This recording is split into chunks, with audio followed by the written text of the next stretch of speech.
Hi all. The topic for this week is NGO and its different forms, particularly focusing on international NGOs. So this is what we are gonna do today. So it will be about forms of NGOs, and again, particularly we will focus on international NGOs. So we will discuss its meaning, and also international organizations will be discussed. And the example will be UN, which is United Nations. And we will learn about its history, structure, and theories to explain the international relations. And those theories include liberalism and realism. And then we will move on to the international NGOs and continuously discussing about the theories about those international NGOs. We will learn about constructivism and Oxfam as one of the examples, and three approaches of motivation.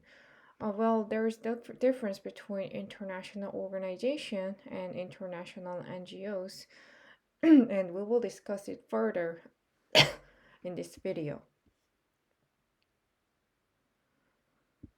So, starting with international NGOs, those are called with different names, and the names on this slide are all different terms that people call international NGOs.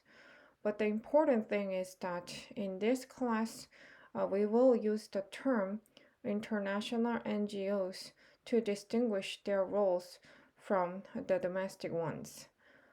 And it is important to think about that international NGOs refers to NGOs that are globally in charge of issues, including human rights, environmental protection, sustainable development, conflict resolution, and humanitarian aid that they claim to advance universal principles in a state centric world.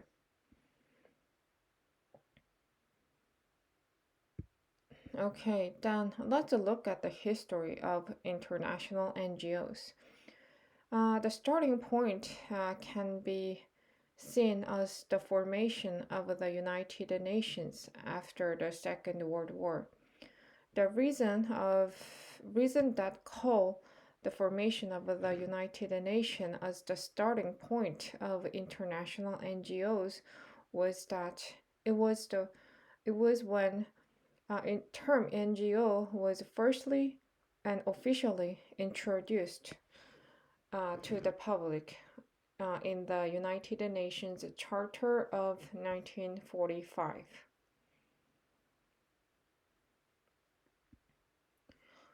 As the first starting point of the international NGO is the United Nations, the formation of the United Nations, and where the United Nations is the world largest international organizations established when World War II ended in 1945. We will continue to learn about this United Nations. The purpose of the establishment of the UN was to enhance international peace and security.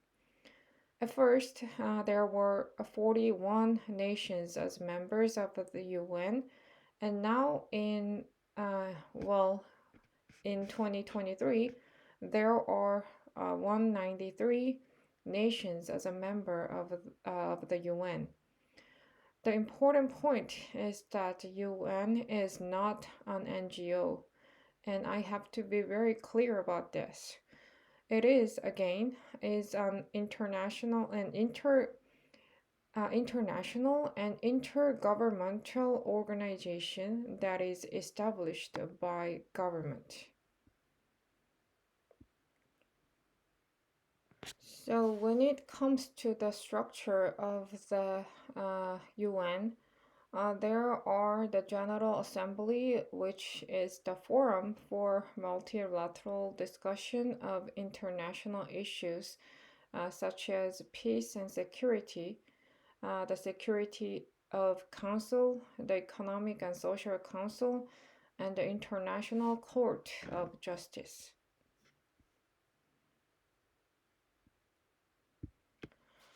Let's look at the Security Council of the United Nations. It is responsible for the maintenance of international peace and security. There are 15 members who have one vote. In this, there are five permanent members, and those include China, France, Russian Federation, the United Kingdom, and the United States. Other 10 members are non permanent members who are elected for 2 year terms by General Assembly. Assembly. This Security Council is important in that all UN members are obligated to comply with the Council's decision. This Security Council has the power to make decisions that member states should follow. The Economic and Social Council is the platform to debate and forge consensus on the issues regarding sustainable development, providing overall guidance and coordinations.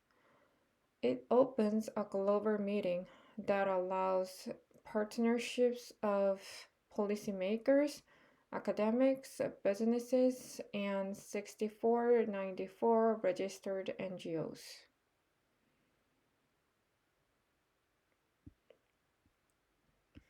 International Court of Justice is the methods for the specific settlement of international disputes. It is the way different nations can come together for the court decision for the resolutions when they have disputes. They follow international laws to settle disputes between nations.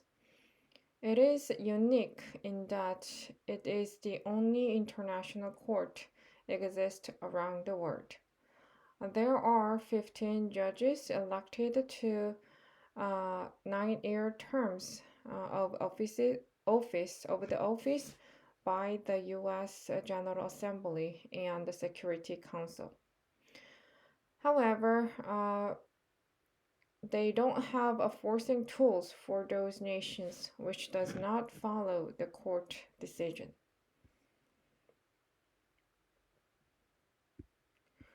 Then let's move on to the theories regarding international relations.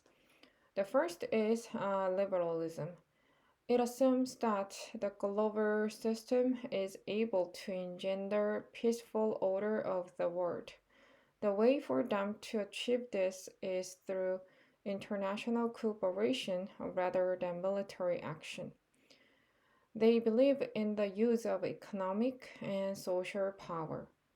They try to bind the nations through agreements of neighboring countries to help securing borders. For economies, they use a bilateral trade agreement. They became a ground for international and intergovernmental organizations and NGOs. Then there is realism as another theory, and this assumes that all nations want and work in order to increase their power. All nations' priority is self preservation, and it can be achieved through continuous accumulation of social, economic, and political power. They do it through deceit and violence. They use forceful invasion. When they do it, international organizations cannot do much in reality. There is another theory called constructivism. It assumes that nations' belief systems are the reason, and it explains nations' behaviors. According to their view, international organizations and NGOs should be the main actors rather than nations. People does it through lobbying and persuasions. They emphasize values such as protecting human rights, environment, and peace as important norms around the world as international standards. So one of the example can be Oxfam International. It is a global NGO that emphasizes fighting inequality to end poverty and injustice. It was founded in 1995 and they had campaigned for food supplies for women and children during World War II. And they sent financial aid to the poor people. Okay, they are international confederation, so there are 21 member organizations, and in Korea, there is public engagement office. Okay, so uh, the last part will be explanation. The three perspectives explaining about international NGOs' behavior and motivations of those transnational activism. Will Okay, so different from other type of organization. Those international NGOs involved in transnational activism, so they work for those like high values such as human rights or child rights across the countries. The first principle is principled. I mean, the first perspective to explain this behavior is principled, and this means that human rights are central to understanding the emergence and power of international NGOs. So it gave rise to campaigns by defining certain social conditions as unacceptable. Okay. And there is a second perspectives called instrumental perspectives.